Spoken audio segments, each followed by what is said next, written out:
आपके बीच में हमारे पूर्व मंत्री कैबिनेट मिनिस्टर कृष्ण बेदी जी प्रेजेंट में प्रदेश प्रवक्ता प्रेस वार्ता को संबोधित करेंगे जी।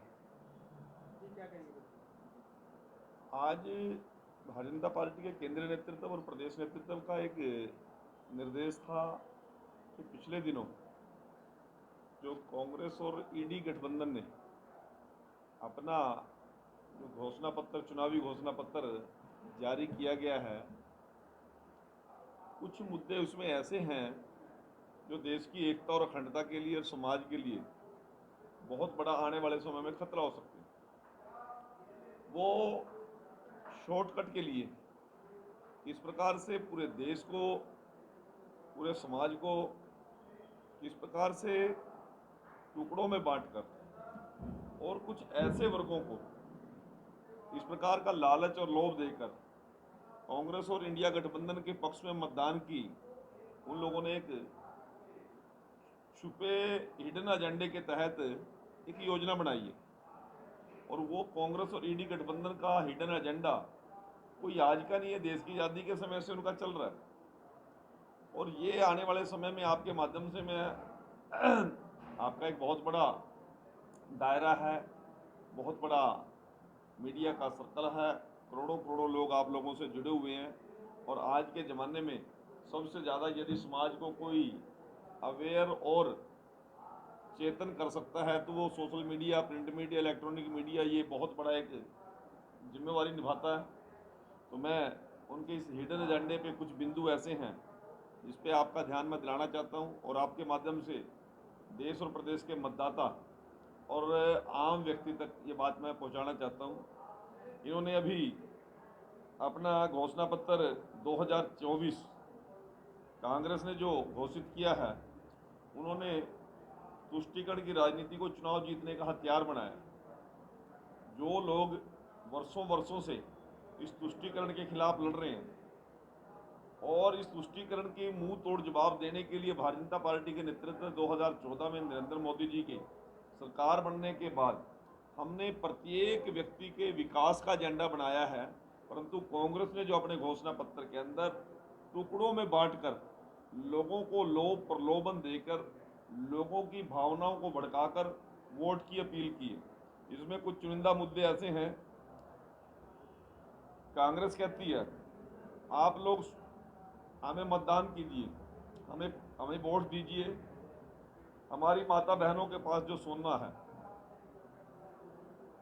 हम कानून बनाएंगे कि उसका हम सर्वे कराएंगे, कांग्रेस ने कहा।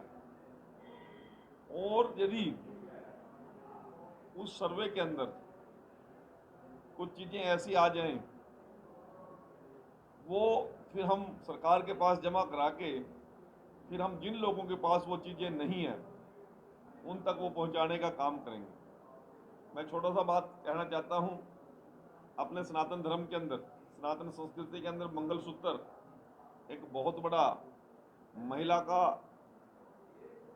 स्वाभिमान है।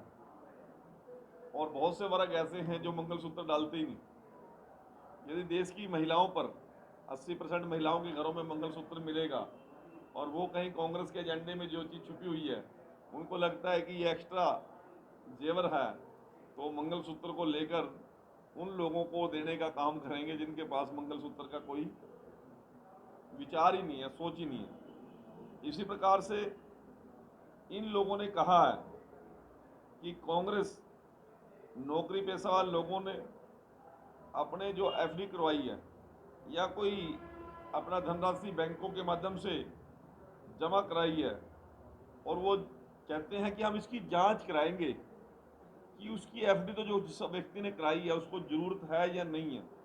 यदि उसको लगता है कि हमें इसकी ज़रूरत नहीं है, हम सर्वे कराएंगे। और यदि उसकी ज़रूरत उसको नहीं लगती तो फिर उस एफडी को वो उन लोगों में बांट देंगे जिनके पास एफडी नहीं है। आप जो कांग्रेस का हिडन एजेंडा है उसमें कांग्रेस का घोषणा पत्र 2024 स्पष्ट है। इसमें विशेष रूप से कहा कि कांग्रेस जातियों और उपजातियों और उनकी सामाजिक आर्थिक स्थितियों की गणना करेगी और एक राष्ट्रव्यापी सामाजिक आर्थिक और जाति जनगणना आयोजित करेगी और आंकड़ों के आधार पर सकारात्मक कार्रवाई के एजेंडे को मजबूत किया जाएगा। कांग्रेस ने अपने मैनिफेस्टो में कहा है कि देश में बहुसंख्यकवाद की कोई जगह नहीं है। कांग्रेस के घोषणा पत्र में यह किया गया कि सुनिश्चित किया जाएगा कि बैंक बिना किसी भेदभाव के अल्पसंख्यकों को भी संस्थागत ऋण प्रदान करे।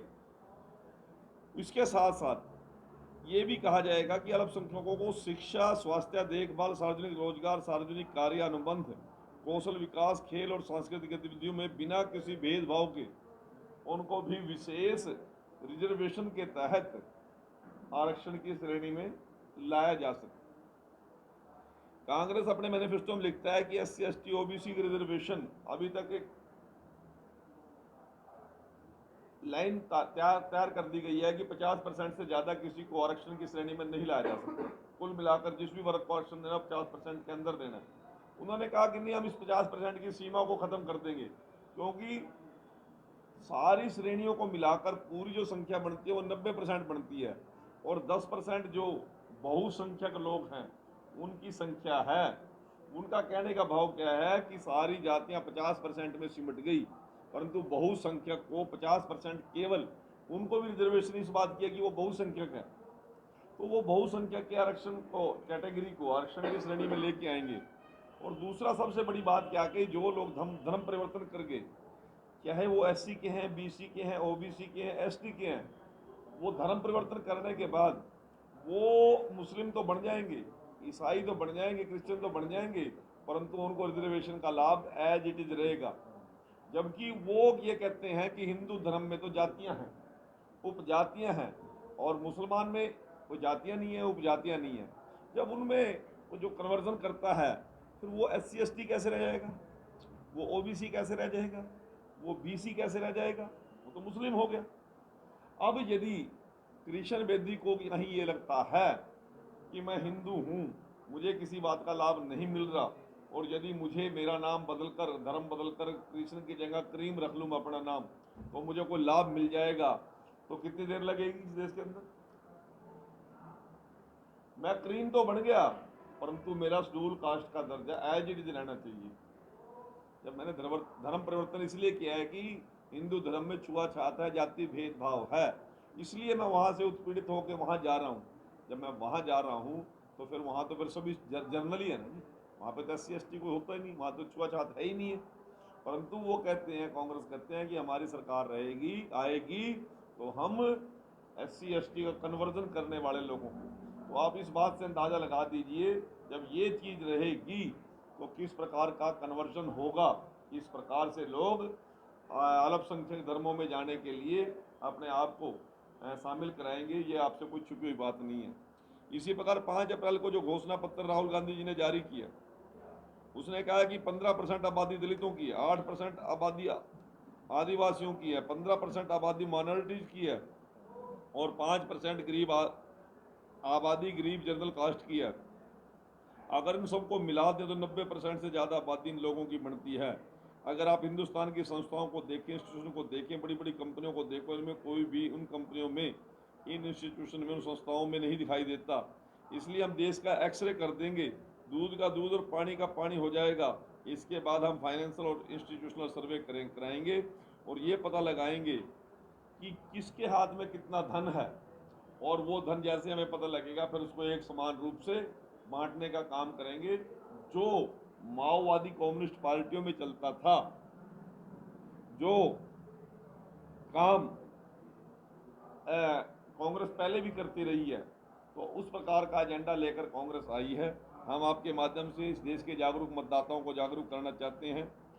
और कांग्रेस ने के नेता ने 5 अप्रैल को महाराष्ट्र में एक सार्वजनिक कार्यक्रम किया और उसमें कह दिया कि हमारी सरकार बनते ही हम तुरंत सर्वे कराएंगे कि इस व्यक्ति के पास कितनी संपत्ति है, और उस संपत्ति को फिर सारी टोटल पॉपुलेशन में कैलकुलेट करके फिर एक समान वितरण करने का काम करेंगे।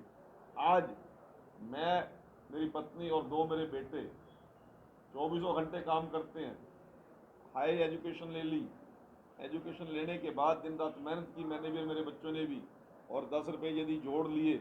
एक व्यक्ति ऐसा है जो सुबह से लेकर शाम तक कोई काम नहीं करता, मौज मस्ती करता है, तो यदि मेरे धन का बंटवारा उस व्यक्ति के साथ किया जाए तो फिर इस देश में काम करने की जरूरत कौन तो समझेगा। तो इस प्रकार का एजेंडा जो कांग्रेस आज लेके आई है, इसको हमने लोगों के बीच में ले जाकर इसका कंडम करना है, लोगों को अवेयर करना है। उन्होंने कांग्रेस ने मैनिफेस्टो 2024 में लिखा, Congress will conduct a national wide socio economic and caste census to enumerate the castes and sub-castes and their socio-economic condition. Based on the data, we will strengthen the agenda for affirmative action. हम इस सारे के सारा socio economic data लेके और सभी को समान रूप से वितरण का काम करेंगे। तो मित्रों, ये चीज़ें हमें अवेयर करने की जरूरत है, लोगों को जागरूक करने की जरूरत है। कांग्रेस हमारी संपत्ति, गरीबों और हाशियों पर पड़े लोगों, SC/ST की संपत्ति, महिलाओं की बचत को छीनना चाहती है। इसे विशेष रूप से अल्पसंख्यकों के बीच पुनर्वितरित करना चाहती है, जैसा कि कांग्रेस यूपी चाहती थी।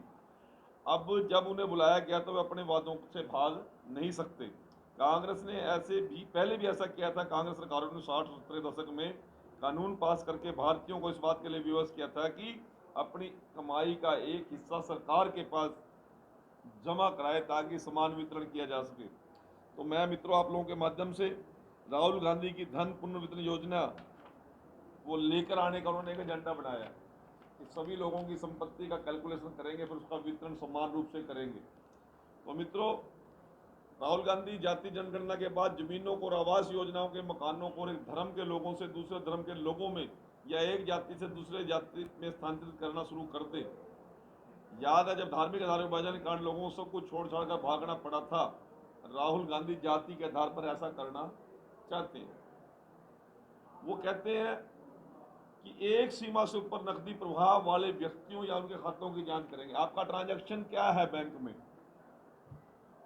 विनय जी का, आपका, सबका चेक करेंगे। और एक मेरे जैसा मस्त मलंगा जिसने करना बैंक में जाना ना चुन्नी जमा करानी ना कटवानी, तो कहते हैं उसको भी इनका ट्रांजैक्शन चेक करेंगे।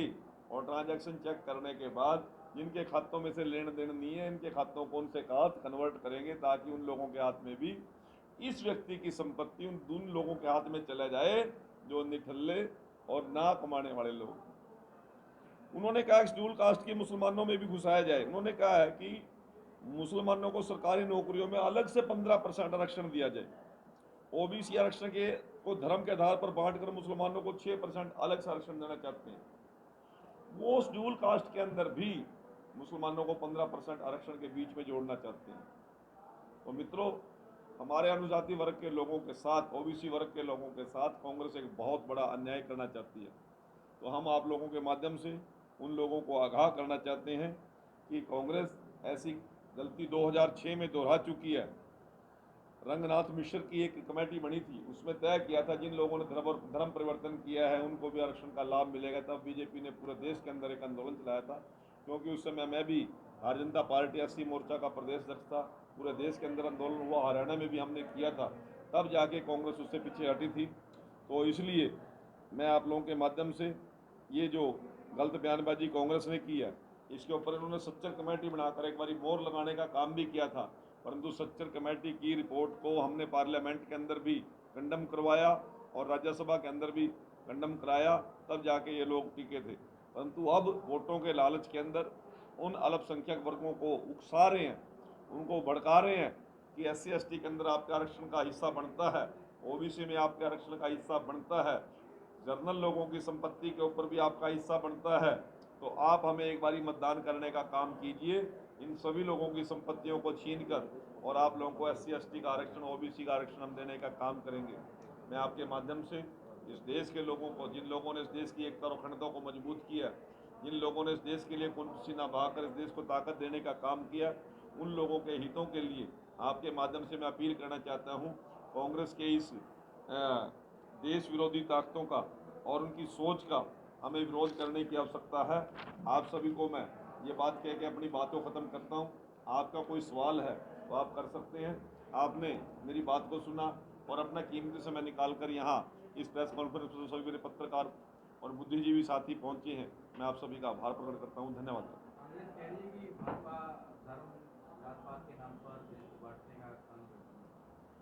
भारतीय जनता पार्टी की जो फिलॉसफी है आप सभी को पता है, अंत्योदय, जो अंतिम पायदान पर खड़ा है, जो शिक्षा से वंचित रह गया, जो रोजगार से वंचित रह गया, जो अधिकार से वंचित रह गया, जो न्याय से वंचित रह गया, जो दवाई से वंचित रह गया, जो भोजन से वंचित रह गया, उसका हमने उदय करना है। और वो जो संरक्षण है किसी जाति को नहीं है, किसी धर्म को नहीं है, किसी व्यक्ति को नहीं है, वो भारत में बसने वाले प्रत्येक नागरिक की लड़ाई हमने लड़ने का काम शुरू किया है। और अंतिम पायदान पर खड़े व्यक्ति का उदय करने की हमने शुरुआत की है। और हमारी सरकार ने 1,80,000 से नीचे के जो लोग आमदन के लोग हैं उनको चाहे उज्ज्वला का लाभ देने की बात हो, चाहे आयुष्मान कार्ड देने की बात हो, उनके सिर के ऊपर छत देने की बात हो, उनके घर में स्वच्छ जल पहुंचाने की बात है, 85 करोड़ परिवारों को अनाज देने की बात है, उनके लोगों के बच्चों के लिए पहले हमने पहली क्लास से लेके एमए क्लास तक सरकारी विश्वविद्यालय और कॉलेज में फीस माफ़ की थी, परंतु हमने अब प्राइवेट यूनिवर्सिटीज़ और कॉलेज में भी हमने फीस माफ़ करने की बात की है। 60 साल से